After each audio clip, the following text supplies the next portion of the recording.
Hello दोस्तों, जियो गुरुजी classes में आपका स्वागत है। मैं रोहित शर्मा, सब्जेक्ट अपना ज्योग्राफी। देखिए, टॉपिक अपना है तिलहन, और तिलहन में टॉपिक अपना चल रहा है आज तोरैया व सरसों। तो इन दोनों की चर्चा आज हम करेंगे। तोरैया और सरसों ये तिलहन की फसल है। अब तिलहन आपको पता ही है, पिछली वीडियो में आपको मैंने बताया था कि तिलहन मतलब एक खाद्य तेल से संबंधित है, मतलब खाने का तेल तिलहन से प्राप्त होता है। तो पिछले वीडियो में हमने मूंगफली के बारे में अध्ययन किया था। आज हम बात करेंगे तोरिया व सरसों की बात करते हैं। देखिए, मुख्यतः अगर मैं बात करूं तोरिया और सरसों की, तो तोरिया सरसों में बहुत से तिलहन सम्मिलित है। ठीक है ना, इसमें इसके अंदर भी कई सारे तिलहन है। वो कौन कौन से देखते हैं। देखिए, तोरिया व सरसों, नाम तो सुना होगा आप लोगों ने, इसका नाम भी सुना होगा। थोड़ा कम सुनते हैं तोरिया के बारे में। इसके बीज होते हैं, उससे तेल निकाला जाता है। सरसों तो खैर आप जानते ही हैं सरसों क्या होती है। तो तोरिया व सरसों जो होती है, इनसे तेल निकालते हैं और हम खाने में यूज लेते हैं। लेकिन तोरिया और सरसों में बहुत से तिलहन की फसल को शामिल करते हैं। जैसे कि अब देखिए, इनके साथ में और कौन कौन सी फसलें होती है तिलहन के अंतर्गत। जैसे कि राय, राय का नाम सुना होगा आपने, खुद तोरिया, सरसों, और साथ में एक फसल और है तारा मीरा। ठीक है, ये चारों फसलें जो है ये भी आपके इस तिलहन से संबंधित है। इसका भी तेल निकाला जाता है। अब ये जो फसलें हैं, ये कौन से कटिबंध की फसल है, उस पर हम बात करते हैं। देखिए, ये फसल उपोष्ण कटिबंधीय फसल है।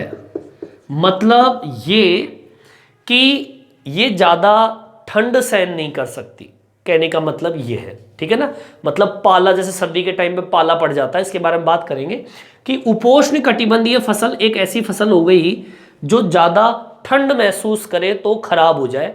और दूसरी चीज, ये जो आपकी फसल है, ये ऐसी कंडीशन कहां पर पाई जाती है, मतलब ऐसा कटिबंध किस जगह है, तो उससे आपको पता चल जाएगा। भारत के मध्य और उत्तर पश्चिम जो भाग है, और उस भाग के अंदर जब रबी की फसल बोई जाती है, उस टाइम पे इस फसल को बोया जाता है। ठीक है, भारत के एक तो मध्य भाग व उत्तर व पश्चिम भाग में रबी की फसल ऋतु में बोई जाती है। ठीक है, आगे की ओर बढ़ते, ये स्थान हो गया भाई कहां पर, भारत के कौन से भाग में इसको बोया जाता है।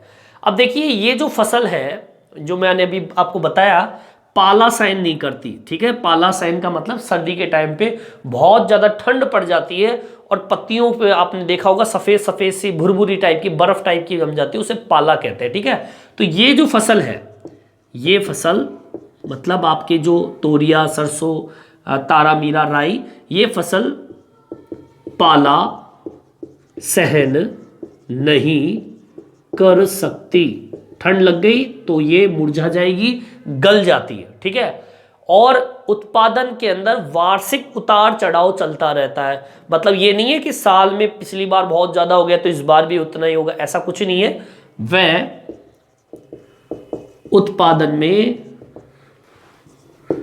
वार्षिक उतार चढ़ाव चलता रहता है। और देखिए, इसकी विशेषता और क्या है। इन फसलों को अगर चाहते हैं कि आप उत्पादन में वृद्धि हो, तो मैं बताऊं आपको इन फसलों के अंदर किन किन चीज़ों का उपयोग करते हैं। इस फसल के अंदर एक तो बीजों का विशेष ध्यान दिया जाता है, सिंचाई का प्रसार, मेन तो क्या, सिंचाई, सिंचाई का प्रसार इसमें बहुत अधिक है, मतलब सिंचाई पे विशेष ध्यान दिया जाता है। दूसरी चीज, बीज के अंदर सुधार, बीज सुधार, ठीक है।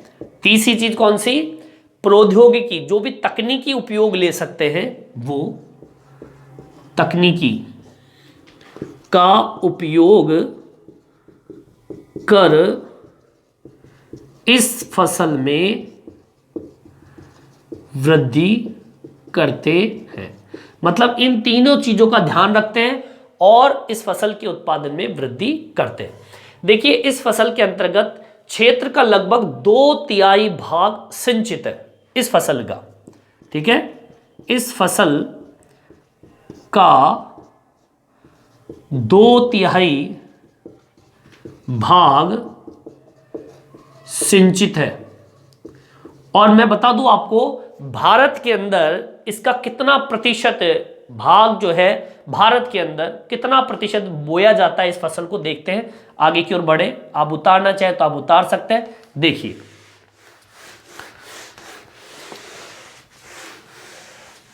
इस फसल के उत्पादन की बात कर लेते हैं। इस फसल का भारत के अंदर उत्पादन की बात करें तो तिलहन जो है देश के कुल शस्य क्षेत्र का लगभग 2.5% भाग पर बोया जाता है, ठीक है।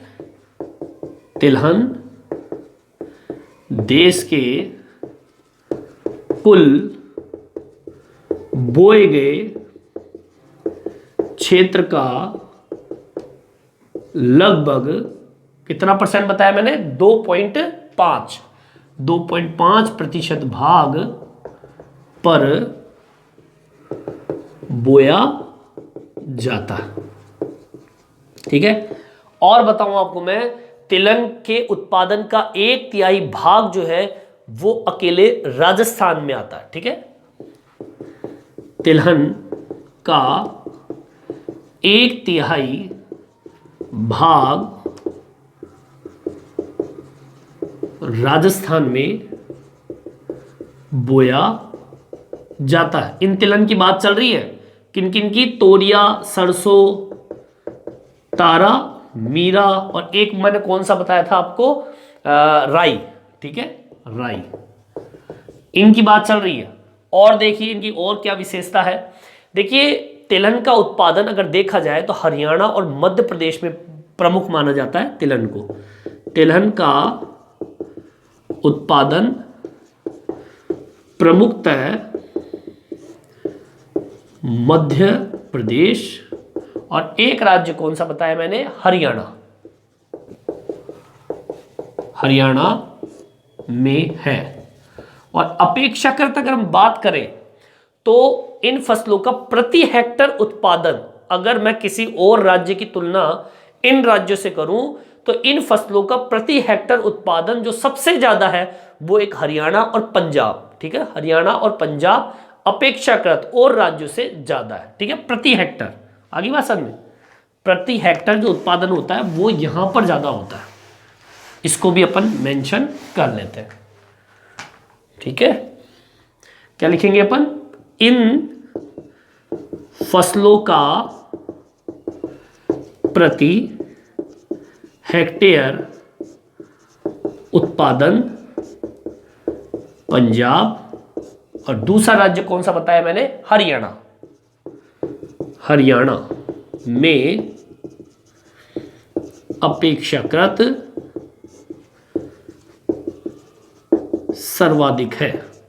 तो ये आज मैंने आपको बताया तोरिया, सरसों, तारा मीरा और राई के बारे में कि ये भी फसल ऐसी है जिससे हम खाद्य तेल प्राप्त करते हैं और ये एक उपोष्ण कटिबंधीय फसल है। मध्य और उत्तर पश्चिम भाग के अंदर, भारत के अंदर रबी की फसल की ऋतु के अंदर इसको बोया जाता है। उत्पादन प्राप्त करने के लिए सिंचाई पर विशेष ध्यान देते हैं, बीज सुधार पर ध्यान देते हैं और नई नई तकनीकी का उपयोग करके भारत के अंदर राजस्थान हो, हरियाणा हो, मध्य प्रदेश हो, पंजाब हो, इन राज्यों के अंदर ये तोरिया, सरसों, राय और तारामीरा की फसल सर्वाधिक उत्पादित की जाती है। तो ठीक है, आज हमने पढ़ा तोरिया, सरसों के बारे में।